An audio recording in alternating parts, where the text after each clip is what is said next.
Saudara-saudariku, semoga di subuh ini, khususnya dari Indonesia, waktu bagian Barat, dan tentunya terhubung dari berbagai tempat yang boleh jadi, terdapat perbedaan waktu saat kita terhubung saat ini, namun demikian tidak menghalangi kita untuk bersyukur pada Allah Subhanahu wa Ta'ala bahwa kita diberikan kesempatan untuk berkehidupan. Semoga kita senantiasa dibimbing, dirahmati, dan dimuliakan oleh Allah Subhanahu wa Ta'ala. Selanjutnya kita pun bersolawat pada Rasulullah SAW dengan berharap dari salawat yang kita mohonkan kepada Allah terpercik kepada kita percikan-percikan keteladanan yang dituntunkan Rasulullah SAW dan berpeluang mendapatkan syafaat Rasulullah saat kita kembali pada Allah Subhanahu wa Ta'ala.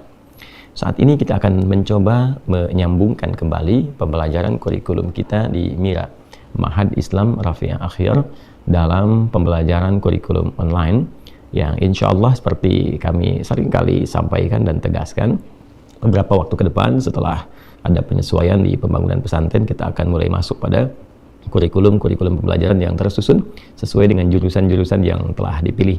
Sudah ada 5-6 spesialisasi ya, yang sebelum pandemi bahkan kita telah belajar offline. Baik teman-teman sekalian, nanti kita akan sampaikan itu semua di akhir pembahasan. Kita akan melanjutkan terlebih dahulu materi yang telah kita kurikulumkan dari pembahasan seputar akidah. Kemudian setelah itu kita masuk ke bab salat ya. Bagi yang baru bergabung, teman-teman dipersilahkan untuk merujuk kajian yang telah kita uraikan sedemikian detail insyaallah di pertemuan-pertemuan yang lampau. Khususnya kita sediakan satu kanal pembelajaran di channel YouTube MIRA, Ma'had Islam Rafiah Akhir. Di pertemuan yang lalu kita telah juga menyelesaikan pembahasan tentang amalan-amalan pasca salat, ke zikir dan turunan-turunannya. Sekarang kita akan membahas dari amalan turunan-turunan salat sunnah ya, amalan turunan salat sunnah, dan di kesempatan ini kita akan memulai dengan satu salat yang mendapatkan perhatian tinggi di dalam Al-Quran, juga dalam hadis-hadis Nabi SAW dengan rincian-rincian yang sangat luar biasa, keutamaan-keutamaan yang juga ditampilkan sangat penting baik dalam Al-Quran ataupun juga hadis-hadis Nabi Muhammad SAW. Yang dimaksud adalah salat tahajud. Hari ini kita akan ambil bagian pertama karena waktu kita juga cukup singkat. Kita akan bahas tentang pengertian, keutamaan, dan tentunya perbedaan antara sholat tahajud dan sholat lail atau qiyamul lail. Bismillahirrahmanirrahim. Di antara sekian sholat sunnah atau dikenal juga dengan nafilah, kita berikan dua perbedaan ya dari istilah. Jadi kalau disebutkan nafilah, maka itu yang dimaksud perbedaan jenis sholatnya. Ya, jenis sholatnya dengan sholat apa? Fardu. Jadi ada yang diwajibkan, yang 5 waktu itu 17 rakaat, ya. Ada yang tambahan dari yang pokok itu, tambahan dari yang wajib. Nah, tambahan dari yang pokok, dari yang wajib itu disebutnya dalam Al-Quran dengan nafilah. Ya, sesuatu yang diikutkan pada yang pokok, yang kalaupun tidak ada sesuatu itu, yang pokok tetap utuh, ya. Tapi ini akan berpengaruh pada keindahan, kebaikan, kesempurnaan. Kita ambil contoh misalnya dalam bahasa Arab, kalau teman-teman misalnya lihat kerbau, sapi dan seterusnya gitu ya, nah itu punya ekor kan ya, ada ekornya ya. Nah sapi tanpa ekor misalnya kan tetap sapi ya, kelihatan dari rupanya, depannya dan seterusnya, tapi kelihatannya ada sesuatu yang kalau ditambahkan ekor itu terlihat jadi lebih sempurna kan ya, jadi lebih bagus, lebih indah. Nah itu dalam bahasa Arab, tambahan ekor itu kalau dimasukkan itu nafilah namanya ya, nafilah. Baik, jadi sesuatu yang bertambah pada yang pokok, ditambahkan pada yang pokok, yang dengan tambahan itu menjadikan kesempurnaan itu menjadi bertambah, lebih baik, lebih bagus ya, disebut dengan apa? Nafilah. Jadi di dalam Al-Quran kita akan dapati salat yang menjadi tambahan pada yang pokok. Okay. Yang pokok ini ada yang fardu atau kita kenal dengan wajib, salat wajib. Ini yang 5 waktu 17 rakaat. Okay. Sementara yang dimaksudkan tambahan dari yang pokok, harap digarisbawahi, bukan menambah bilangan yang pokok. Ya, dari 5 jadi 6, dari 17 misalnya jadi 18 atau 20. Tidak, bukan itu yang dimaksudkan. Tambahan dari yang pokok itu disebut dengan nafilah. Ya. Ya. Disebut dengan nafilah, memberikan kesan secara kiasan kepada kita semua bahwa kata nafilah berarti sesuatu yang menyempurnakan. Ya, nanti kita akan bahas sesuatu yang melengkapi, sesuatu yang menambah keutamaan. Ya. Pelan-pelan. Nah, yang dimaksud menyempurnakan bukan berarti kalau kita sudah sholat pokok selesai semua nggak sempurna. Ya, baik. Yang dimaksud di sini teman-teman sekalian adalah satu, ya, nanti ada dari segi ketaatan. Jadi ketika seseorang menunaikan sholat nafilah di luar sholat yang pokoknya, maka seakan-akan ia menyempurnakan, menambah kesempurnaannya ya dalam hal menaati Allah Subhanahu wa taala, bertambah ketaatannya, lebih sempurna lagi, gitu kan? Maka di dalam redaksi hadis-hadis Nabi sallallahu alaihi wasallam, ya, misalnya di dalam Sahih Muslim, ketika seorang Arab Badui berkonsultasi pada Rasulullah sallallahu alaihi wasallam, bagaimana dia harus bersikap ketika dia telah menjadi seorang muslim. Ya, ini barangkali juga bisa dijadikan panduan sebagai fikih, ya, fikih untuk para muallaf misalnya, atau juga fikih untuk orang-orang yang berada di situasi-situasi tidak ideal, ya, untuk menunaikan amalan-amalan yang luas sifatnya.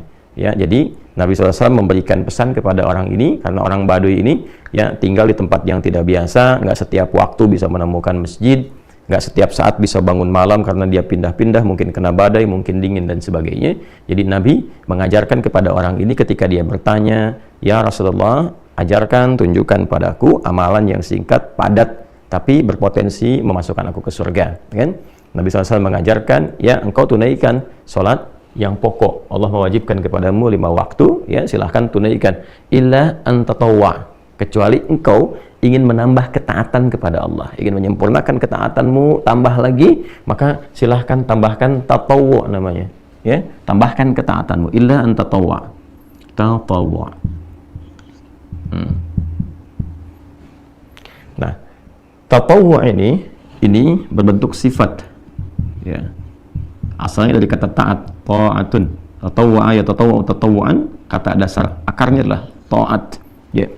Jadi ketika seorang menambah ketaatannya kepada Allah dengan menambahkan amalan-amalan di luar yang pokok, di luar yang fardu, seperti hadis tadi ketika Nabi mengatakan kalau engkau pengen tambah ketaatan, silahkan tunaikan yang sunnah-sunnah, ya. Maka dengan menambah tambahan-tambahan di luar yang pokok itu, dia sedang menyempurnakan ketaatannya kepada Allah Subhanahu wa taala. Jadi salat nafilah di luar salat pokok disebut dengan nafilah karena menyempurnakan ketaatannya kepada Allah Subhanahu wa taala. Jelas sampai sini, ya? Baik, jadi telah kita temukan dalam Al-Quran juga dalam hadisnya. Dalam Al-Quran tentang nafilah, kita langsung turunkan Quran di pokoknya surah ke-17 misalnya, Al-Isra di ayat yang ke-79. Wa minal laili fatahajjad bihi nafilatan laka. Dan di antara sebagian malam itu, jika engkau ingin bangun, menunaikan ibadah, menyempurnakan ibadah ketaatanmu kepada Allah di waktu malam, silahkan tunaikan tahajud, dan itu termasuk nafilah. Ya kan? Ketika disebutkan nafilah, menyempurnakan amalan pokokmu, menyempurnakan ketaatan, maksudnya ya menambah ketaatan pada Allah Subhanahu wa taala. Yang kedua, melengkapi. Apa yang dimaksud dengan melengkapi di sini? Ya, yang dimaksud bukan melengkapi jumlah bilangan rakaatnya. Ya kan? Jadi bukan berarti oh ini ada yang kurang, tambahkan. Jadi kalau saya misalnya lupa sholat subuh, gitu kan? Tadi karena terlalu ngantuk misalnya ditunaikan 1 rakaat dan juga lupa tidak sujud sahwi dan seterusnya, gitu kan? Nah, itu babnya berbeda, bukan ditambah dengan sholat sunnah. Ya, nanti ada tambahan-tambahan untuk melengkapi bilangan-bilangan yang pokok itu, ya, entah itu nanti dengan mengulang kembali kalau diduga yang pertama ditunaikan itu memang betul-betul tidak khusyuk, tidak maksimal sehingga mengeluarkan dari sifat-sifat benarnya menunaikan sholat, ya, atau nanti ada mekanisme lain yang tidak sama dengan amalan-amalan yang nafilah. Maka yang dimaksud di sini adalah melengkapi kekurangan-kekurangan sifat, ya, yang terkait dengan satu bisa kekhusyuan, ya kan?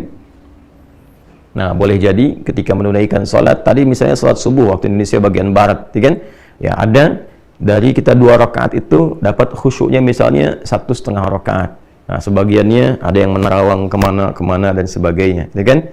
Ya, ada yang dapat khusyuknya misalnya 1 rakaat dan sebagainya. Nah, yang menyempurnakan, melengkapi dalam konteks ini kehusyuan yang dimaksudkan, sehingga pahala yang didapatkan ya tetap disempurnakan dengan amalan-amalan ini, kurangnya dicari dengan nafilah. Nah, inilah fungsinya disebut dengan nafilah, menyempurnakan, melengkapi ya nilai-nilai yang terdapat dalam amalan fardu yang dirasakan kurang. Seperti halnya apa? Kehusyuan, atau juga dalam konteks pahala. Ya, hadisnya sangat viral sekali. Masih ingat ya? Inna awwala ma yuhasabu bihil 'abdu yaumal qiyamati as-shalah. Ya, sungguh amalan pertama yang akan dihisab di hari kiamat itu, kata Nabi sallallahu alaihi wasallam, adalah salatnya. Idza salahat salaha sairu amali wa idza fasadat fasada sairu amali. Jika salatnya terindikasi baik, maka ini memberikan sinyal yang baik bagi amal-amal lainnya. Namun jika salatnya bermasalah, maka ini memberikan kesan ada persoalan pula di amal-amal yang lainnya. Karena itu nanti kita akan temukan di bab-bab sholat itu dampaknya kepada amalan lain, bahkan kepada perilaku sangat tinggi. Ya, seperti dampak sholat terhadap iman. Itu banyak di Quran, nanti disebutkan sholat bahkan dengan diksi iman. Ya, wa ma kana Allahu liyudhi'a imanakum. Quran surah kedua Al-Baqarah ayat 143 itu kan. Dan Allah tidak akan menyia-nyiakan sholat yang kau tunaikan dengan imanmu. Dan sholat di sini disebut langsung dengan iman. Ya, kemudian juga Nabi mengatakan, ya, al-farqu bainal mu'min wal kafir tarkus shalah. Kalau engkau ingin bedakan antara orang yang punya iman dengan orang yang tidak beriman, ya lihat pada perilakunya, apakah dia mengerjakan salat atau tidak. Nah, jadi ada pengaruh salat kepada aspek keimanan. Ya, nanti ada pengaruh salat pada perilaku. Quran surah ke-29 ayat 45 itu ya, innas salata tanha 'anil fahsya wal munkar. Jadi kalau seseorang itu benar menunaikan salatnya, bagus dia, maka akan terlihat dampak perilaku pada kehidupannya. Orang salat lebih baik perilakunya, lebih tertata, dia beraktivitas, lebih bisa menjaga bagian tubuh dia dari ujung kepala sampai ujung kaki. Intinya dia banyak berbuat kebaikan. Sehingga dari kebaikan ini dia bisa mengatur amal-amal turunan yang lainnya. Udah pasti tuh kalau sholatnya benar, dia pasti bercita-cita pengen haji, pengen umrah, dia pasti ingin berzakat, kan? Dia pasti ingin dekat dengan Al-Quran. Jadi modal pertamanya sholat. Itulah sebabnya kenapa anak-anak di usia 7 sampai 10 tahun pendidikan dasarnya sholat. Ya, bukan manasik ya. Walaupun tidak salah anak-anak TK, SD diajarin manasik, tapi yang diperkuat sholatnya dulu ya. Sholatnya dulu itu yang fokusnya, teman-teman sekalian. Nah, kembali ke sini ya. Dari hadisnya nanti kalau kita akan teruskan, ketika seorang hamba terlihat bahwa dalam sholat pokok yang dia tunaikan itu ada yang kurang maksimal dari kehusyuannya, sehingga pahala yang diraih pun tidak optimal, maka Allah perintahkan kepada malaikat untuk melengkapi itu semua dengan catatan sholat-sholat nafilahnya. Ya. Salat-salat apa? Nafilahnya. Nah, karena itulah kemudian dalam konteks ini salat-salat yang nafilah yang menyempurnakan ketaatan kepada Allah Subhanahu wa taala juga dihukumi dengan sunnah. Nah, sunnah. Jadi kalau kita ngaji ya di turunan bab fikih, khususnya dimasuk di bab usul fikih. Ya, jadi nanti di fikih itu produk hukumnya. Bagaimana kita mengonstruksikan dalil-dalil menjadi sebuah produk hukum. Al-Quran itu kan dalil hukum, hadis dalil hukum. Nanti ada ijma', ada qiyas. Ya, ketika kita mendapatkan satu persoalan, melihat sumber hukumnya. Nah, sumber hukum ini ketika kita ingin meramu ini, ya, mengkonstruksikan persoalannya sehingga mendapatkan dari sumber hukum ini isyarat hukum, maka ilmunya yang mengatur itu fikih namanya. Sehingga keluarlah produk hukum. Apakah ini halal, ini haram, dan sebagainya. Tentu merumuskan ini nggak sembarangan. Ada petunjuknya, di Islam itu lengkap sekali. Jadi ada langsung petunjuknya dari Nabi Shallallahu Alaihi Wasallam. Begini cara merumuskannya, seperti ini cara menetapkannya, menentukannya, dan sebagainya. Dari mulai bagaimana Nabi memberikan penjelasan untuk memahami tafsir Al-Quran, lalu menerangkan kepada kita dan menunjukkan begini menafsirkan dan mempraktekannya lewat hadis, dan setelah itu menguji sahabat bagaimana kemampuan mengkonfigurasikan dan memitigasikan persoalan-persoalan untuk diberikan pandangan hukum. Ya, seperti kasusnya sahabat Mu'adz bin Jabal radhiyallahu taala anhu ketika beliau diutus ke Yaman oleh Nabi sallallahu alaihi wasallam untuk menyampaikan dan menebarkan risalah Islam.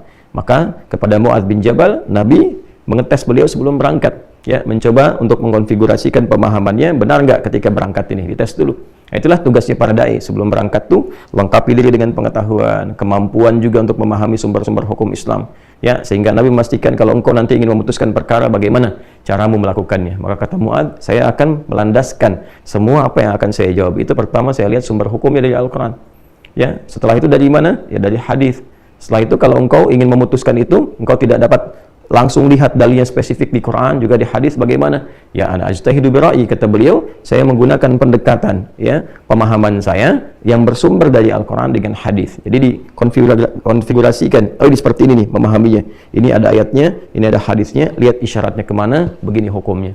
Dan nanti yang luar biasa membaca itu ya untuk merumuskan pola hukum di turunan fikih sehingga menjadi kaidah-kaidah fikih, diantaranya Al-Imam Asy-Syafi'i dengan kitabnya yang sangat terkenal yaitu kitab Ar-Risalah yang dikodifikasikan, dibukukan dari hasil surat menyurat beliau ya, dengan seorang pembesar yang meminta petunjuk, dijawab, minta petunjuk, dijawab oleh Al-Imam Asy-Syafi'i, lantas itu kemudian dibukukan. Yang sebelumnya didahului juga oleh Imam Abu Hanifah memberikan isyarat-isyarat qiyas nanti ya, karena di tempat beliau beraktivitas di Irak itu karena jauh dari Madinah, maka pendekatan ra'i ya, rasionalitas itu lebih banyak. Jadi kalau kita lengkap di Islam tuh, kalau ingin belajar spesifikasi tentang turunan sumber hukum dalil, ada Imam Malik misalnya rahimahullahu taala yang tumbuh berkembang sampai wafat di Madinah, imamnya Madinah, Imam Darul Hijrah. Kalau kita ingin belajar tentang logika dalam agama, bagaimana memahami ini secara logika, bagaimana memahami hukum ini secara pendekatan logika, maka ada Imam Abu Hanifah An-Nu'man. Ya, kalau kita ingin menggabungkan keduanya, ada Al-Imam Asy-Syafi'i. Nanti muridnya Imam Asy-Syafi'i ada Imam Ahmad bin Hanbal. Jadi lengkap, kita tinggal merujuk, memilih, melihat dan melengkapi keseluruhannya. Kembali ke sini, maka nanti ya dalam pendekatan ilmu fikih ada turunan usul fikih. Nah, di situ kita akan temukan ya di antara definisinya. Karena nanti ada perbedaan antara hadis dengan sunnah di ilmu hadis, fikih dan usul fikih. Ya, kalau di hadis nyaris keduanya sama, dibedakannya dengan kurikulumnya saja. Semua yang bersandar dari Nabi Sallallahu Alaihi Wasallam, baik perkataan, perbuatan, sifat dan sikap, disebut dengan hadis. Ya, kalau itu kemudian dijadikan jalan hidup untuk diikuti, disebut dengan sunnah. Terkurikulumkan jadi apa? Jadi sunnah. Ya, kemudian ketika masuk kepada aspek hukumnya yang saat dikerjakan, ini ya, dia mendapatkan pahala. Nah itu yang sering kita dapati kan, kalau tak mampu melakukan itu karena uzur tertentu pun tidak berdosa, ya kan? Jadi terjemahannya lebih enak seperti itu. Kalau dikerjakan mendapatkan pahala, artinya ada tambahan di sini. Ini poinnya, ya kan? Kalau tak mampu dilakukan karena uzur tertentu, maka tidak menjadi dosa, nggak apa-apa gitu. Ya, tapi kalau bisa Anda kerjakan, maka mendapatkan potensi apa? Pahala. Ini gambarannya. Jelas ya? Nah, teman-teman sekalian, nanti kalau kita ngajinya masuk ke kaidah fikih, misalnya di fikihnya, ya maka kita akan temukan sunnah itu nanti bersandingnya dengan apa? Dengan turunan hukum di antara 5 hukum itu. Ya, jadi mulai pertengahan nanti ada ibahah, ya satu yang kebolehan, nanti ketika boleh disebut dengan mubah, geser ke kanan jadi sunnah penekanannya, ke kanannya lagi jadi wajib, ke kiri jadi makruh, kiri lagi jadi haram. Jadi kalau kita jemari kita ini 5, ya Allah ciptakan, ya pada umumnya kita dapati 5, ini juga jadi standar pengetahuan hukum kalau kita ngaji di fikih. Ya. Balik ke sini. Nah ini nanti akan diperintahkan oleh Allah kepada malaikat untuk melengkapi pahala-pahala ini. Karena itu disebut dengan sunnah. Ya. Kemudian teman-teman sekalian, juga di setiap amalan nafilah ini ada keutamaannya. Yang tentunya berbeda dengan keutamaan salat apa? Fardu. Ya, dari subuh sampai dengan isya tentu utama. Ya, seperti yang pernah kita bahas sebelum-sebelumnya, memberikan ketenangan kepada jiwa, mempercepat pengabulan doa, kan? Merubah perilaku jadi lebih baik. Itu amalan-amalan salat fardu. Jadi salatnya 5 waktu, keutamaannya yang pokok juga 5. Pernah kita uraikan, silakan rujuk kembali. Nah, sedangkan yang ini salat-salat nafilah yang dihukumi sunnah. Ya, dihukumi apa? Sunnah. Nanti kita akan kaitkan kenapa lebih banyak disebutkan sunnahnya, viral namanya dibandingkan dengan nafilah, karena ada aspek yang ini, yang ketiga ini, keutamaan. Ternyata di setiap salat nafilah itu akan ditemukan keutamaan-keutamaan yang bahkan boleh jadi nggak didapati dalam salat fardu. Ya, nanti kita lihat ragamnya.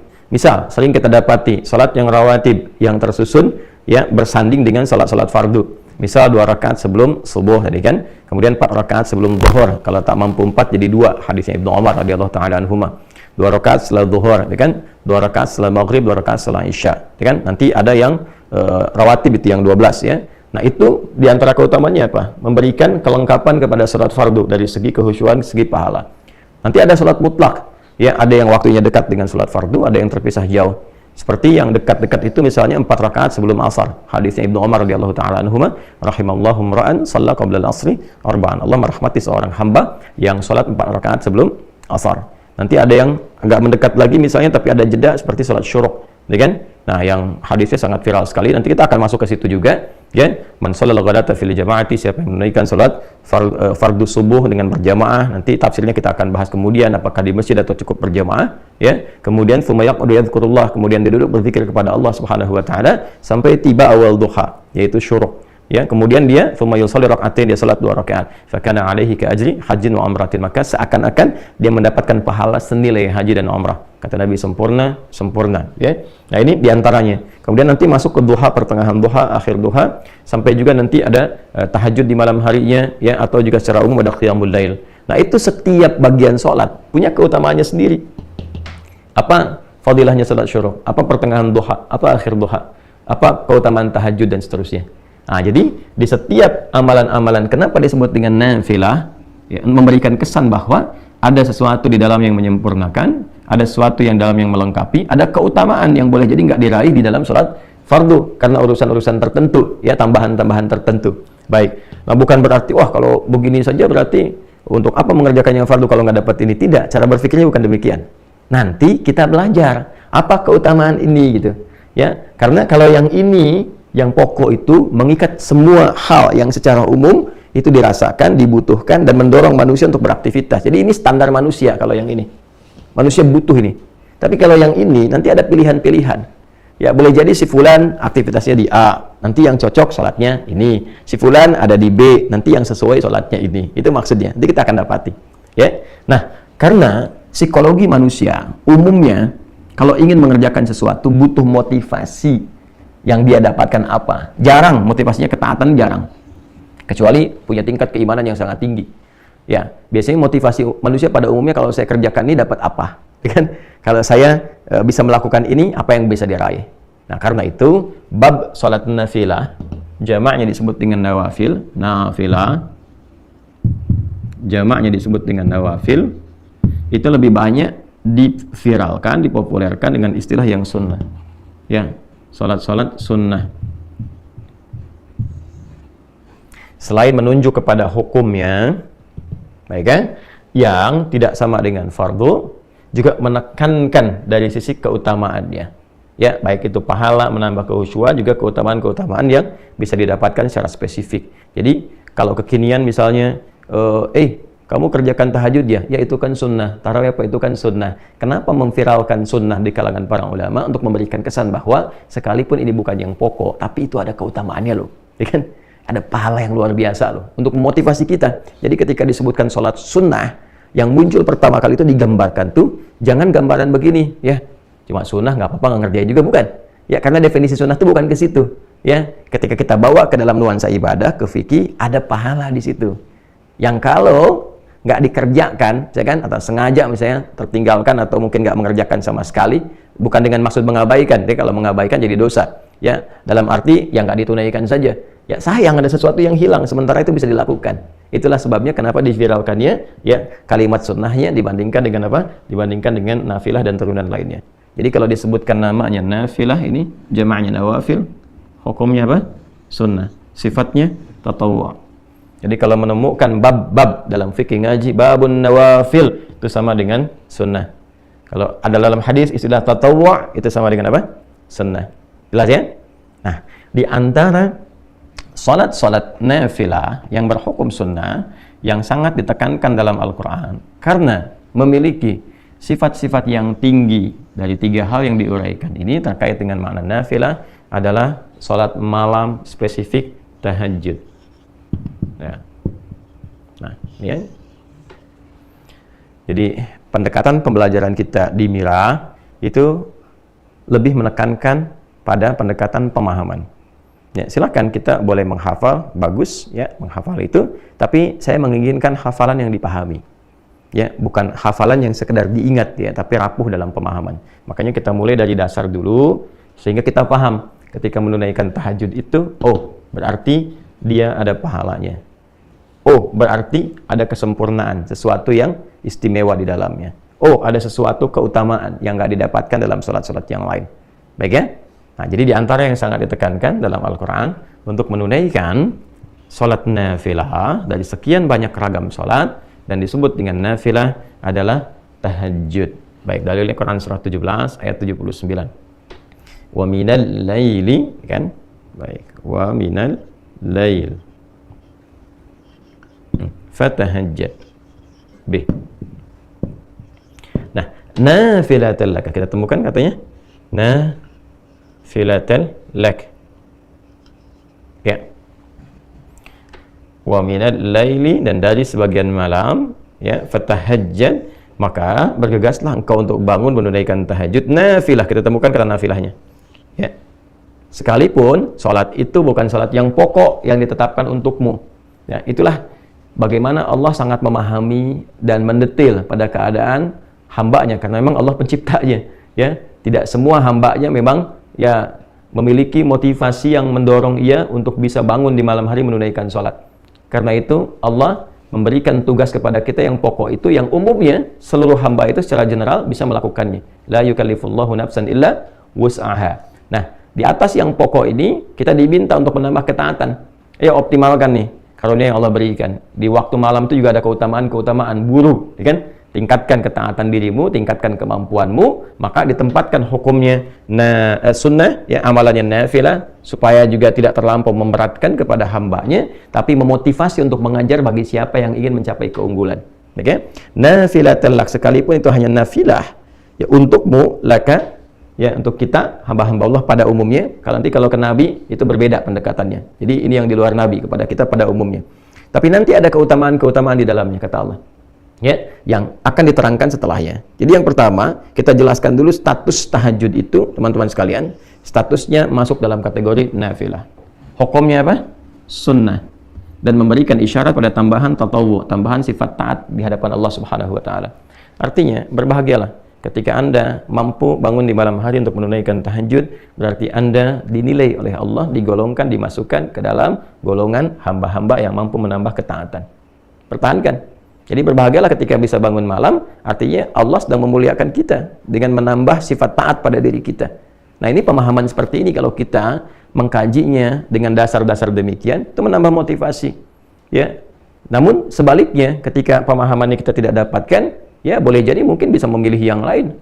Ada orang yang begadang hanya untuk nonton bola misalnya, ya, walaupun secara duniawi tidak salah. Tapi kalau di-compare dengan ini kan ada kehilangan sesuatu, sayang, ya kan? Atau mengerjakan aktivitas lainnya. Tapi kalau kita bisa mendapatkan bab ini dengan baik, wah, dapat kesempatan ini.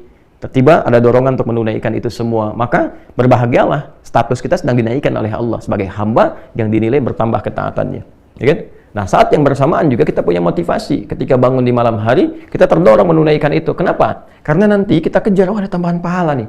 Lalu kita lihat ke belakang. Apakah sudah merasa sholatnya benar? Ya, dari subuh sampai dengan ke isya, apakah sholatnya sudah merasa khusyuk? Ketika kita merasakan boleh jadi ada yang kurang sempurna, kita bangun tunaikan. Ya. Dan yang lebih dahsyat, ada keutamaan di dalamnya. Ya, ada keutamaan. Apa di antara keutamaan-keutamaannya? Nanti kita turunkan ya setelah kita mengulas dulu bagian ayatnya dari awalnya. Ya. Al-Quran, teman-teman sekalian, sebelum menampilkan kepada kita untuk menunaikan sholat yang dimaksudkan, maka menjelaskan kepada kita 3 hal utama. Ya, 1, penjelasan waktu. 2, aktivitas atau nama amal yang akan dilakukan. Yang 3, menunjukkan keutamaan dan status hukum. Ya. Waktu, amal, keutamaan, dan status hukum. Nah, yang menarik teman-teman sekalian, ini cara kita mengkaji. Boleh kita mengkaji dengan pendekatan-pendekatan, misalnya mengawalkan, bisa membahas waktunya dulu, atau kita juga bisa membahas keutamaannya dulu untuk menghadirkan motivasi, lalu setelah itu baru mulai ke teknis dengan menentukan waktu. Bisa jadi demikian. Nah, kita terangkan tadi, selesaikan di pertengahan dulu, ya, khairul umuri awsatuha, hal yang terbaik menerangkan yang tengah-tengahnya dulu, ya. Baru setelah itu kemudian kita masuk kepada 2 pilihan bagian, baik waktu ataupun keutamaannya. Nah, tahajud. Kita masuk ke sini dulu. Apa itu tahajud? Yang terkait dengan waktu seperti tadi yang saya sampaikan. Teman-teman sekalian, tahajud itu asalnya dari kata tahajjada, ya tahajjadu, tahajjudan. Kita uraikan ke sini. Ya, saya mesti menguraikan dari turunan yang lebih detail, karena kalau saya langsung ke pokok katanya, boleh jadi ada sebagian teman-teman yang mungkin mengawali pembelajaran di ilmu sorof, di tasrif, gitu kan, tidak ke ilmu lughah, ke atasnya belum sampai, ya tidak ke pokok, sehingga terjadi di situ lompatan-lompatan yang kadang-kadang mungkin dari sebagian teman-teman tidak sampai ke sana, ya, karena alhamdulillah kita kan memulai juga dengan spesialisasi bahasa Arab, gitu ya. Kayak kalau saya bilang nanti langsung dari hajada, boleh jadi yang belajar tasrifnya dari sorof belum ke lughah yang agak ke atas sedikit menyimpulkan salah misalnya, ya, maka kita urutkan secara agak lebih mendetil. Dari kata tahajjada, ini tahajud. Dari kata tahajjada, ya tahajjadu, tahajjudan. Tahajjud itu pokoknya dari kata hajada. Ini akar katanya. Hajada. Singkatnya ditambahkan tak di depannya. Kemudian tasydid sebelum akhirnya. Ya. Nah, agak cepat. Hajada ini akar kata awalnya, akarnya. Ini bermakna satu aktivitas, ini amal perbuatan. Satu aktivitas yang dikerjakan di malam hari setelah diawali dengan tidur terlebih dahulu. Ya? Jadi awali dengan tidur, bangun, beraktivitas. Itu hajada pokoknya. Baik ya? Nah, kalau kita ingin tambahkan ini dalam bentuk kesungguhan, serius pengen bangun nih di malam hari untuk beraktivitas, kan? Maka tambahkan tak di depannya. Ini fungsinya nih. Ya, secara bahasa. Lalu kalau ingin mengisyaratkan bahwa aktivitas itu nggak mudah dilakukan. Nggak semua orang bahkan yang ketika bangun langsung bisa mengerjakan aktivitas itu. Ya kan? Ya, pengen ngerjainnya jam 3:30, bangunnya 2:30. Berusaha, udah bisa bangun tuh. Ya kan? Tapi tiba-tiba kemudian dia duduk dulu, tahan ngantuk, begitu sadar jam 5. Ya kan? Bisa terjadi demikian ya. Nah, maka untuk memberikan kesan kesungguhan, dan itu tidak mudah, butuh motivasi 2 kali lipat, double. Sesuatu yang double itu yang menunjukkan kesan mesti tambah, ya, untuk berlipat, itu tasydid disebutnya dalam bahasa Arab. Jadi asalnya menyatukan 2 harakat, yang satunya itu mati, yang satu hidup, ya. Misalnya ini ada hamzah a, ini waw pertama mati, kedua hidup, awal, maka untuk bisa mempersingkat ini dijadikan satu huruf, tambahkan tasydid, maka double, menyatukan 2 menjadi 1. Yang satu sukun, yang kedua apa? Berharakat.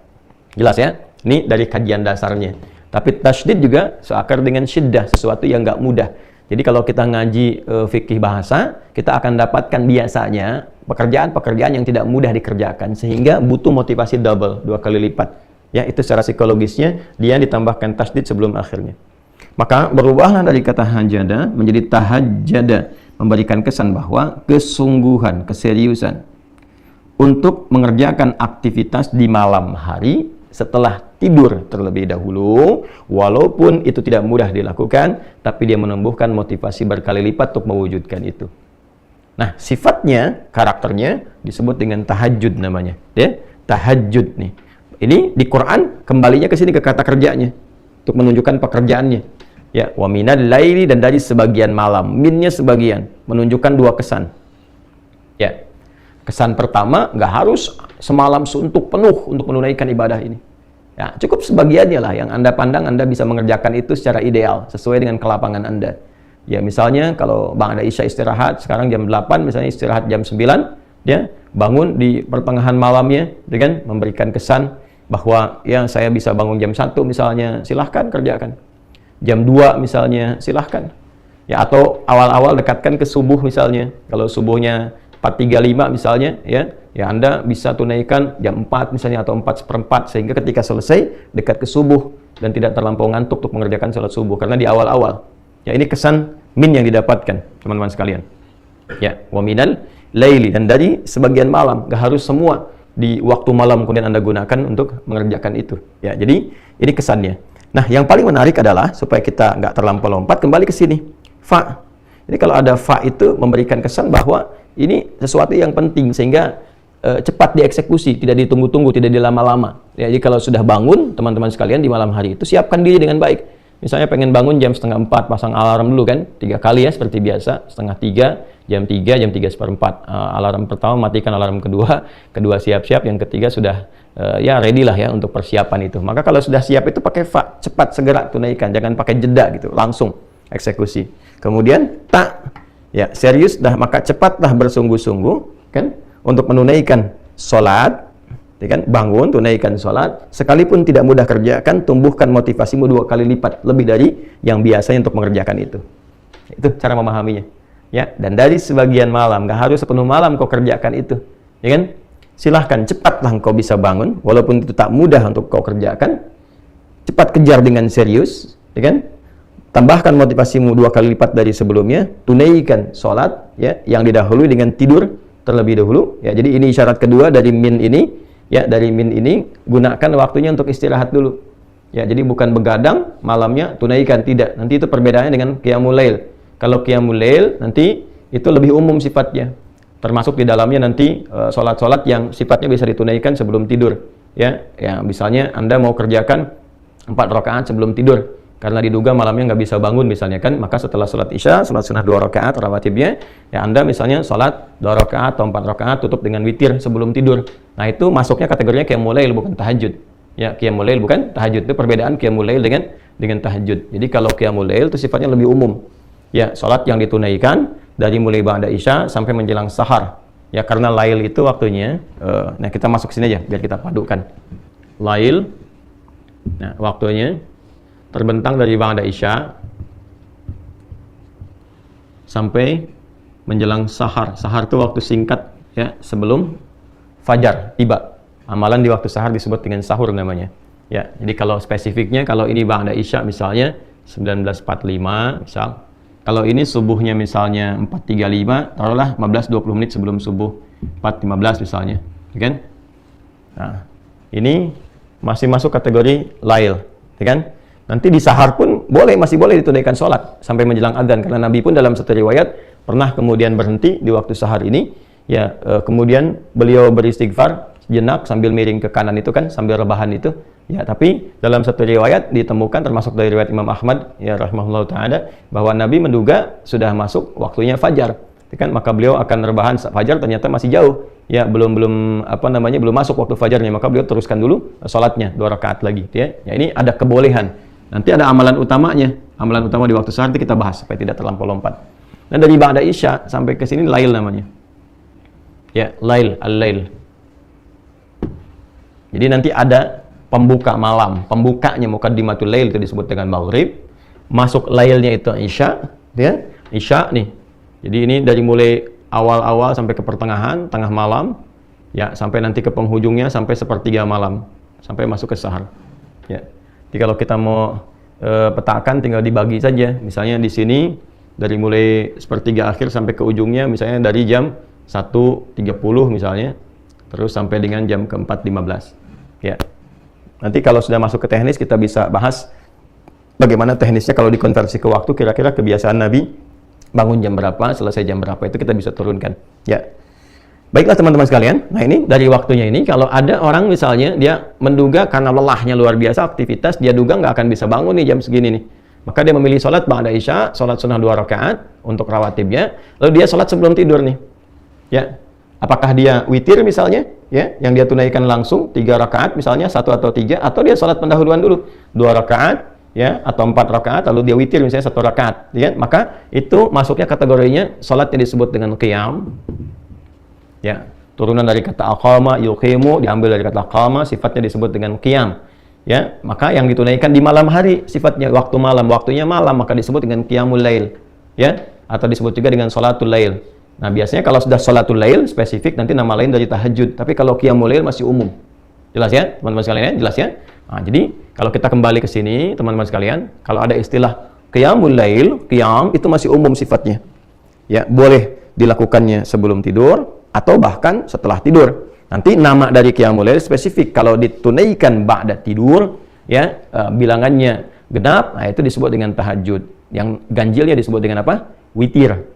Nah, spesifik nanti ada nama lain untuk menunjukkan sifat tahajud itu, kayak untuk menunjuk nama sholatnya. Jadi kalau tahajudnya nanti, oh tahajud kan aktivitas yang dilakukan malam hari, ya, yang didahului dengan tidur. Aktivitasnya apa nih spesifik? Jadi kalau orang cuma bangun, ya harus dia kerjakan apa saja kan secara bahasa tahajud aja. Maka nanti oleh Nabi disebut dengan sholat, ya namanya, bukan sekedar aktivitas, tapi yang ditafsirkan di sini sholat.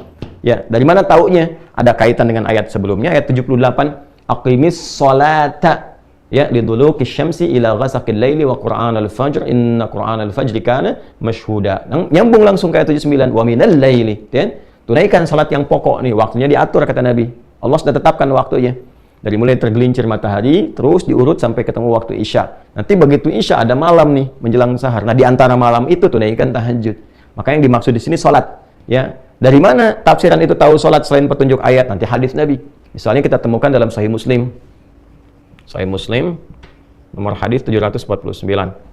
Temukan juga di Al-Bukhari nomor hadis 990. Termasuk di Al-Muwatta nomor hadis 310. Muwatta Imam Malik tuh, ya. Rawinya siapa? Kalau misalnya nanti ada beda cetakan, beda nomor, temukan rawinya nanti dari Ibnu Umar radhiyallahu taala anhuma. Apa bunyi hadisnya? Ya, hadatsana qala Rasulullah sallallahu alaihi wasallam, salatul laili mathna mathna fa idza khasya ahadukumul fajra falyutir rak'atan wahidah. Salatul laili, kalau engkau bangun salat malam, ini nih yang dimaksud tahajud. Maka teknisnya nanti Nabi ada yang tunjukkan 2 rakaat, di hadis itu ada yang tunjukkan nanti 4 rakaat, kemudian ujungnya 3. Nanti kita akan lihat secara teknis setelah masuk ke teknisnya. Ya. Jadi kalau ada istilah tahajud yang dimaksud salat. Ya. Waktunya ini didahului dengan tidur, silahkan bangun di pertengahan sampai dengan ke ujung malam. Ini ya. Hukumnya apa? Sunnah. Keutamaannya ada hal-hal yang luar biasa diisyaratkan dengan nafilah. Nah, apa saja rahasia keutamaannya? Setidaknya ada 4 yang paling utama. Baik kan? Yang pertama, langsung kita sambungkan ke ayat masih yang sama, ayat 79 sampai 80. Ya, nanti di ujung 79, di awal 80. Nafilatan laka asa an yab'atsaka rabbuka maqaman mahmuda. Satu, tahajud itu diantara keutamaannya, ini rahasianya. Kenapa saking pentingnya tahajud ini, walaupun ibadahnya sunnah, ya, sifat hukumnya, tapi sangat ditekankan di Quran karena ada rahasia di dalamnya. Ada keutamaan yang nggak bisa diraih di sholat-sholat lain, termasuk dalam sholat fardu. Satu, asa ayyab'atsaka rabbuka maqaman mahmuda. Boleh jadi dengan kesungguhan menunaikan sholat itu, Allah akan menempatkanmu di tempat yang terbaik. Maqaman mahmuda, tempat atau kedudukan tinggi, karena makom itu sesuatu yang tinggi, ya, dan terpuji, terbaik. Tempat kedudukan tinggi yang terbaik. Awas, hati-hati ya, dipilihkan oleh Allah yang terbaik. Ya, makom itu, teman-teman, itu punya 2 arti spesifik. Bisa dia real, tempat yang tinggi, yang terhormat, ya, atau juga menunjukkan sifat. Jadi dia bukan tempat dalam arti punya ketinggian, tidak, tapi sesuatu, boleh jadi juga pijakan, tapi dari situ menunjukkan satu perbuatan yang baik yang mengantarkan pada kedudukan tinggi. Ya, seperti Nabi Ibrahim misalnya, ya, kan kalau kita mau tawaf tuh, ya, setelah dari Hajar Aswad, ya kurang jarak, boleh jadi dari situ ada 5 meteran, kan ada makom Ibrahim, ya. Ya, makom Ibrahim itu sebetulnya bukan tempat wujudnya kayak kerucut bentuk kubah ke atas, bukan, itu tapak kaki. Jadi Nabi Ibrahim alaihissalam itu ketika beliau akan meninggikan bangunan Ka'bah, berpijak, ya, pijakan awalnya di situ posisinya. Itu isyaratnya di Quran surah kedua Al-Baqarah ayat 125. Ya, wa idz ja'alnal baita mathabatan lin-nasi wa amna wattakhidhu min maqami Ibrahim musalla. Jadi pijakan pertama untuk meninggikan bangunan Ka'bah, yang dengan pijakan itu menjadi terhormat, kedudukan beliau tinggi. Saking terhormat tingginya, Allah jadikan area itu tempat sholat. Ya, tinggi itu. Jadi kalau kita sudah menemukan maqam, artinya kita katakan kedudukan, tempat tinggi yang terhormat, yang terbaik. Ya. Nah, kenapa kuburan juga disebut dengan maqam? Memberikan kesan kepada kita bahwa, sebelum meninggal, bersikaplah yang baik, yang mulia, sehingga ketika engkau meninggal pun engkau dihormati, engkau punya kedudukan. Ya, makanya orang-orang dulu menyebutnya ke makam maksudnya. Ya, yuk lihat orang-orang terhormat, ya, yang dikubur, yang kita datang berziarah ke situ, mendapatkan inspirasi dari ziarah itu, bagaimana menjadi lebih baik, ingat kematian, belajar dari orang wafat ini supaya meningkatkan ketaatan kepada Allah. Jadi semua tuh ada maknanya di Islam tuh. Itu maksudnya. Nah, amalannya mengantarkan kita untuk mendapatkan tempat kedudukan terbaik dalam aktivitas kita, ya, dan ditempatkan oleh Allah secara langsung, itu tahajud. Ini mahal. Ya, makanya saya sering agak rewel ya pada aktivitas yang sifatnya padat yang kita jalani, baik itu misalnya di bisnis, di diplomasi, di dunia politik misalnya, termasuk juga para ustadz, apalagi ya ustadz pengajar dan seterusnya. Nah, ini amalannya sangat ideal nih. Ya, di kedudukan tinggi yang terbaik, yang terhormat. Ya, tinggi itu misalnya kalau di bisnis Anda berharap menjadi direktur misalnya kan. Nah, di posisi itu kan tinggi. Tapi terbaik nggak untuk Anda? Belum tentu. Ya. Nah, boleh jadi ketika Anda ada di posisi itu ternyata tempatnya, kedudukannya bagus, tapi situasinya nggak ideal. Ya, ternyata di titik itu ada sesuatu yang bisa menjerumuskan Anda pada kemaksiatan. Mulai misalnya, mohon maaf sekali, ya olahraganya juga udah beda, ya kan? Olahraga yang mengantarkan pada maksiat, pergaulannya nggak bagus. Anda belum siap di situ, belum optimal. Maka ditempatkan oleh Allah misalnya di manajer dulu, yang terbaik bagi Anda. Nanti dibimbing pelan-pelan supaya bisa memperbaiki. Nah ini, jadi kedudukan tinggi itu disifati langsung dengan mahmuda, yang ideal buat Anda, yang terbaik, yang bagus, yang pas, yang mendukung ketaatan Anda kepada Allah. Jadi dunianya dapat, akhiratnya diraih. Nanti di situ dibekal lagi supaya naik lagi. Ya. Kemudian apa yang kedua? Waqur Rabbi adkhilni mudkhala sidqin. Ya, dan untuk meraih ini dibimbing oleh Allah cara memulainya. Ya. Maka dibimbing pintu pembukanya. Jadi mengawalinya pun dengan terhormat. Ya, bukan dengan sogokan. Kadang orang pengen kedudukan, nyogok, ya, menipu, ya, dan seterusnya. Sifat-sifat yang buruk lah. Ya, ini banyak hal nih. Ya, sekarang ya kita mencoba menjadi muslim yang baik lah ya. Sekarang mau masuk dunia pendidikan, masuk sekolah kok nyogok. Gimana bisa mendapatkan sesuatu yang terhormat? Anda itu mau dididik di sekolah untuk jadi pribadi yang baik, tapi mengawali dengan cara yang salah. Ya, masuk kampus nyogok. Sekarang bisa ditemukan berita mau masuk SD aja nyogok gitu kan. Bahkan ada yang masuk TK pun mau nyogok, itu sesuatu yang nggak bagus. Ya, bagaimana mengajarkan sesuatu yang salah dari sejak kecil? Ya, sementara tujuan pendidikan itu meningkatkan iman dan takwa pada awalnya, bukan ilmu dulu. Ya, indahnya di Indonesia itu, yaitu senapas dengan nilai-nilai spiritual, nggak bertentangan tuh. Ya, spiritnya itu spirit beragama. Ya kan, saya sering katakan di Undang-Undang Sisdiknas itu di pembukaannya teman-teman.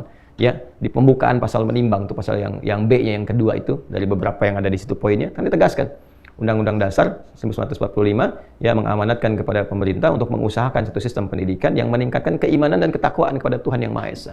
Iman takwa itu yang paling pembuka, paling utama. Adab itu pembuka utama.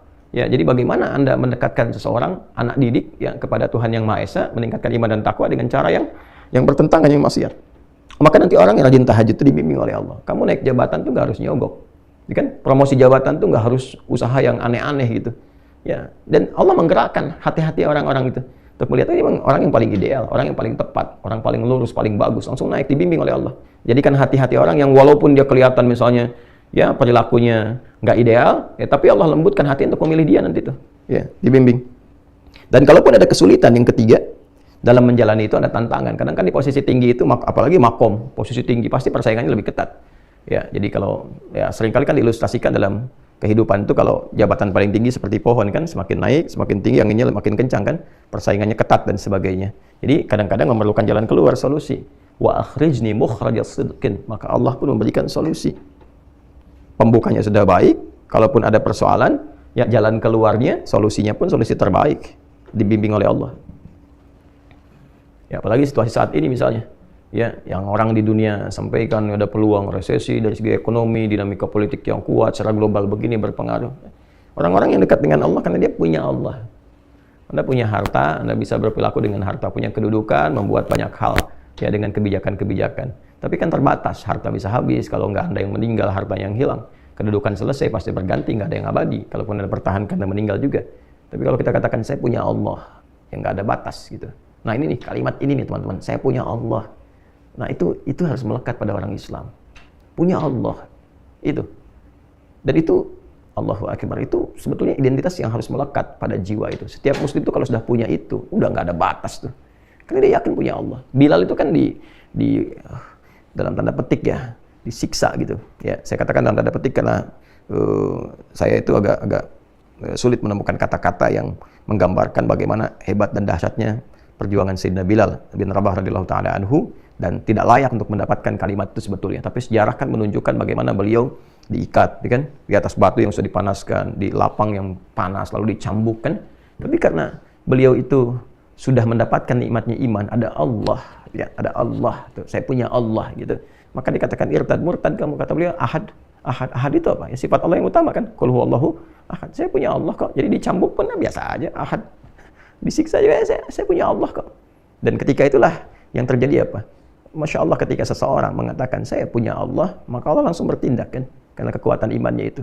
Maka datang Abu Bakar, dijalankan oleh Allah, dilembutkan, datang ke situ, dibebaskan dari status hamba budak menjadi orang terhormat.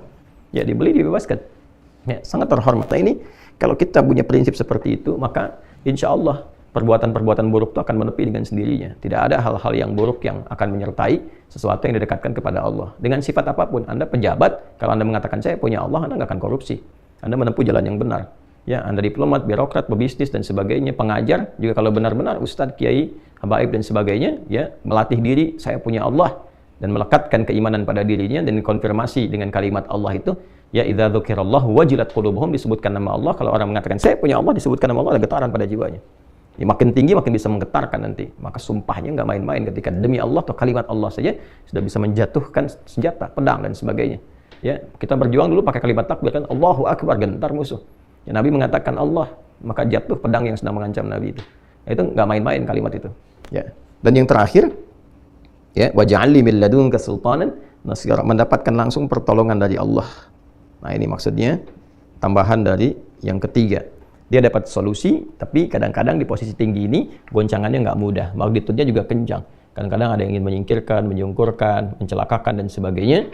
Ya, maka Allah langsung yang menurunkan satu skema untuk menolongnya. Dan ini yang kaitan nanti termasuk dengan surah Yasin dalam konteks pengapungan Nabi Shallallahu Alaihi Wasallam. Ya, Allah kemudian jadikan matanya tak bisa melihat, orang-orang itu ditidurkan, mengantuk. Yang mengapung Nabi 100 orang, pasukan khusus yang kalaupun ada hewan tuh bisa terasa, terlihat dan sebagainya. Tapi ya Allah Subhanahu Wa Taala berkehendak Nabi melenggang begitu saja dalam keadaan ya 100 orang pasukan khusus pemuda-pemuda terbaik itu dalam keadaan yang tidak sadarkan diri. Ya, ini pertolongan yang Allah berikan. Jadi dalam kondisi-kondisi yang sifatnya padat, aktivitasnya kuat, dan juga tantangan serta dinamikanya juga cukup beragam dan tinggi, maka ada satu amalan, kurang lebih begitulah, yang rahasia amalan ini bisa memberikan pengantar, perlindungan, dan juga penjamin pada kesuksesan yang diharapkan. Amalan itu disebut dengan tahajud.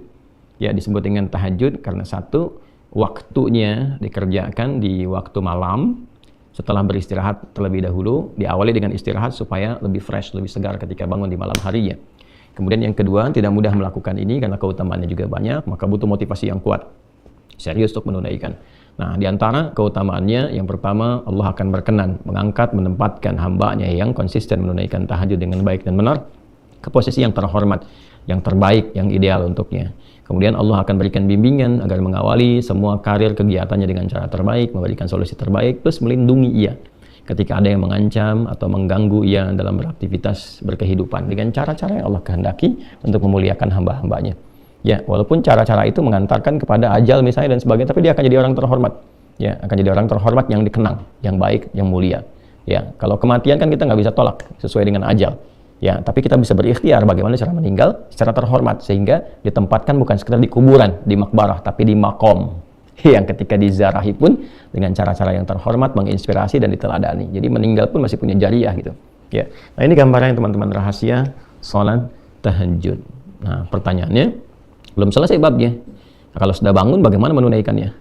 Ya kan? Dari mulai bangun, berwudu, kalau ada janabat mandi sampai menunaikan salatnya seperti apa tuh? Ada teknisnya. Itu kita akan bahas di pertemuan selanjutnya. Alhamdulillah kurikulum Mira sudah berjalan kembali. Ya, pagi ini kita mulai. Ya, teman-teman, Mira itu Ma'had Islam Rafi'i Akhyar. Punya dua sifat pendidikan. Satu, pendidikan yang formal, pembelajaran jenjang studinya terukur. Ya, yaitu tingkat pesantren. Alumninya dari SD, jadi setingkat SMP ke SMA. Nah, kita mulainya dari TK, dari PAUD, ya, pendidikan anak usia dini, akhyar. Jadi dari akhyar itu diharapkan jadi sesuatu yang terbaik ya, di eranya, di usianya. Jadi dari mulai tingkatan itu kita hanya menerima 40 orang, naik ke atas tuh. Nanti lulus TK diharapkan dia sudah punya dasar keislaman yang kokoh, ya sesuai dengan usianya. Jadi Qur'annya targetnya 5 juz, kemudian ada pendampingan ibadah, akhlak dan sebagainya. Masuk ke SD 6 tahun itu diharapkan 30 juz. Nanti selesai tinggal diinstal ilmunya. Ilmunya itulah yang di pesantren yang kita sebut Mira. Sekarang sedang kita bangun. Itu dari SMP sampai SMA. Kita siapkan skema. Jadi saya sedang nabung nih, selain ini wakaf. Masih ada peluang teman-teman. Silakan. Nanti insya Allah diharapkan akhir tahun ini sudah wujud gitu kan. Nah, kemudian mau menjelang Ramadan kita speed up supaya beberapa unit bisa selesai diibadahi terlebih dahulu sebelum digunakan. Ya, teman-teman masih ada peluang wakaf. di nomor rekening 111 3 kali satunya 111 4444 4 kali 4-nya ya, kemudian 142 111 4444 142 10 digit di Bank Syariah Indonesia atas nama Ma'had Islam Rafi' Akhyar, Yayasan Ma'had Islam Rafi' Akhyar. Nanti yang formal itu bisa ditempati. Nah, kita juga sedang nabung supaya nanti bisa meringankan dan kita harapkan bisa gratis. Nah, setelah itu lulus S1, S2, S3 itu nerimanya 40 dari bawah tuh. Ya, nggak bisa masuk di tengah-tengah kecuali memenuhi kualifikasi dan kuota ada. Misalnya dari SD misalnya yang ke situ hanya 20 berarti dibuka untuk umum 20. Kalau 30 berarti ada 10 peluangnya. Nanti sebelum diterima 6 bulan paling cepatnya udah dimulai untuk mengkondisikan supaya levelnya sama dulu yang masuk dengan yang sudah ada supaya mudah untuk diberikan pendidikan. Nanti di situ kita spesifikasikan, mungkin ada yang bakatnya ke tafsir, ke hadits, ke fikih, diperdalam, nanti masuk ke atas S1, S2, S3 beasiswa. Kita sudah sekarang siapkan kerjasama dengan 19 negara. Ya. Nah, kemudian ada yang semi formalnya. Saya tidak sebut informal tapi semi formal karena tidak masuk secara sistem pendidikan seperti yang formal tapi pembelajaran jadi formal. Nah, inilah yang sekarang kita berlangsung online-nya yang Mira. Nah, Mira ini dibuat online-nya saat ini bagi teman-teman yang belum tahu dan ingin mendaftar ikut, langsung aja lihat di Wah Corner tuh, ya. Langsung ke Wah Corner, di situ ada paket pembelajarannya, ke situ masuk, kemudian install, ya kita terhubung seperti ini, ya. Nanti ada Zoom juga dan sebagainya. Dan kita nggak ada SPP, nggak ada iuran, nggak ada apa-apa. Cuman di awal itu daftar, masuk Wah Corner, ada paketnya, infak yang apa namanya, paket itu untuk belajar, selesai, setelah itu tersambung. Nah, nanti di luar ini yang offline-nya ada. Di mana belajarnya nanti di pesantren itu kalau udah selesai. Nanti ada undangan tuh. Jadi begitu santai istirahat di akhir pekan, nah ini yang masuk sesuai profesi. Makanya nanti yang sudah aktifkan akun, mohon profesinya dicantumkan di situ. Nanti pasca Ramadan sudah masuk ke sana. Di kelas bisnis ada berapa orang, nanti dibagi nginap di sana. Ya, dan nggak bayar. Kan kita yang bangun juga. Gitu ya. Nah, jadi kalau saya kurang terbiasa kalau kajian misalnya ya taruhlah khusus nggak salah ya daurah misalnya spesifik di hotel atau apa dan sebagainya nggak salah, silahkan. Cuma saya lebih ingin memfungsikan apa yang sudah ada kita bangun, kita rencanakan supaya berkahnya lebih banyak ya, dan nggak ada bayar karena saya kan ngajar, kita berusaha untuk cari akhirat bukan cari dunia. Jadi kalau Anda mau infak ya infak ke tempatnya aja, untuk bangun, untuk apa, untuk kita fungsikan, nanti kita makannya sama-sama, kita rasakan suasana kehidupan di pesantren ya kan, 2 malam misalnya selesai, nanti pekan berikutnya gantian dengan yang lain. Nah, itu yang dikurikulumkan. Nanti ada kelas di kesehatan, kedokteran, ada kelas di bisnis, ya, ada kelas dunia diplomasi, ada kelas ibu rumah tangga, ada kelas ilmuwan dan kelas pembelajar. Ya, termasuk yang dari luar negeri pun sudah kita beberapa ya, dengan Amerika, dengan beberapa yang lain. Nanti ada summer camp. Bisa nanti ikut di summer camp, programnya agak lama itu. Kalau bisa sebulan sampai 2 bulan. Jadi belajar tentang keislaman. Ya, dan disesuaikan dengan kebutuhannya. Jadi kalau dari luar negeri mau belajar boleh, nanti kalau selesai kita siapkan tempat-tempatnya. Ya. Dan di kita insya Allah semangatnya untuk berislam dengan lebih baik. Nah, ini teman-teman sekalian, insya Allah kurikulum berjalan. Mudah-mudahan esok hari juga kita siapkan bersambung dari apa yang telah kita bahas. Kemudian nanti kalau udah masuk bulan Maret, Miranya spesifik untuk Ramadan. Ya, persiapan Ramadan. Karena nanti sudah akan masuk awal-awal ke Ramadan. Jadi sudah Sya'ban tuh. Awal Maret itu sudah ke awal-awal menjelang pertengahan Sya'ban. Ya, nanti masuk 22 itu sudah akhir Sya'ban, 23 atau 24 nanti kita akan bahas tuh ya, untuk masuk awal Ramadan bersamaan dengan awal Ramadan. Jadi fikihnya kita siapkan dari awal supaya saat Ramadannya kita optimal. Ya, dan yang kedua informasi pentingnya teman-teman sekalian, kita sedang menyiapkan paket-paketnya untuk pembelajaran. Nanti ada juga kejutan, ada juga yang dari sekarang kita siapkan. Nah, untuk hafalan nih, kita udah tebarkan kemarin buku paket hafalannya, kita siapkan ke Sumbawa ada 2000 plus 300 ke pesantren Dia Malelanya, jadi 2300. Kemudian di Bengkulu kita siapkan 2000 ya, lalu kita Riau juga kita berikan 1000 ya, kemudian juga ada di Sukabumi kemarin ya 100 paket kita berikan. Satu paket itu ada 3 buku. Nah, teman-teman yang pengen ikut ke visi ini, jadi kita berikan itu, kita sebarkan tuh secara gratis. Nanti pas Ramadan kita berikan kurikulum menghafal Quran selama Ramadan. Paketnya udah ada, tinggal dikasih bimbingan terkoneksi ya. Nah, itu kita mau bagikan gratis teman-teman. Jadi kalau mau ikutan teman-teman bisa ke rekening, lihat deskripsi aja ya.